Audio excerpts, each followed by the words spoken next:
तो कमरे में जब महाराज जी गए और गुस्से में थे, जब तक मुझे बुलवाया, अब मैं और डर गया। मैं वहां जब गया मैंने देखा तो पूरा कमरा भर गया। हमसे बोले इधर आओ। महाराज जी बोले, मैं नीचे बैठा। हाँ जयपुरिया, क्या पूछ रहे थे इससे? मैंने कहा महाराज मैं यही पूछ रहा था, मैंने इतना बढ़िया मंदिर बनाया और यहाँ कोई विद्वान पंडित होता पुजारी, और इससे मैंने पूछा ये तो ठाकुर है सुना है और पढ़ा लिखा भी नहीं है। अरे तुम क्या जानो, ये बहुत पढ़ा लिखा हुआ है। अरे तुम क्या जानो, तो इसके पास डिग्री नहीं है। बस डिग्री कौन सी? मीराबाई के पास क्या डिग्री थी, कबीरदास जी के पास क्या डिग्री थी, तुलसीदास जी के पास। एक सांस में उन्होंने कई साधु संतों के नाम ले लिए। वो महाराज जी का शरीर तमतमा करके लाल हो रहा था एकदम, और इतना क्रोधित हो गए उसके ऊपर, तोड़ दो अपना मंदिर, साले हमारे पास 50 लोग हैं मंदिर बनाने वाले, बोर्ड हटा दो, यहाँ से वहां तक बोर्ड लगा रखे हैं तुमने, और ये मंदिर को तोड़वा दो अपना, तुमको इतना अहंकार अपने पैसे का। बोले क्या सुनना चाहता है इससे? बहुत बड़ा विद्वान है ये, तुम नहीं जानते इसको। तो वो भी अहंकार में चूर था।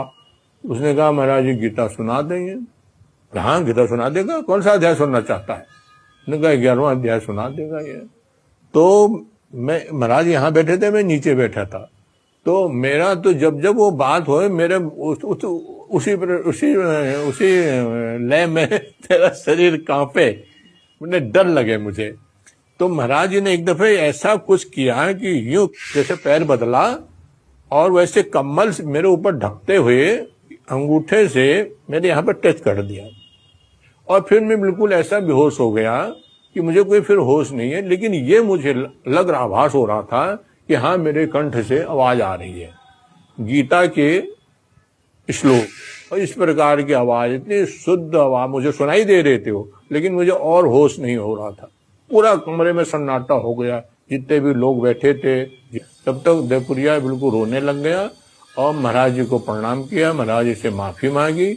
उन्होंने कहा, महाराज जी ने कहा कि इनसे माफी मांगो, इसका तुमने अपमान किया है, इनसे माफी मांगो। तो इतना बड़ा आदमी हो, शेठ आनंद राम मंगतू राम जयपुरिया करके उनके आगे लगता था, उसने हमारे पैरों पे सर रखा। गीता तो हमने कभी पढ़ी नहीं थी, रामायण और हनुमान चालीसा बस गीता हमने कभी छुई भी नहीं थी पढ़ने के नाम पे। तब से फिर हम वहां पुजारी नियुक्त हो गए।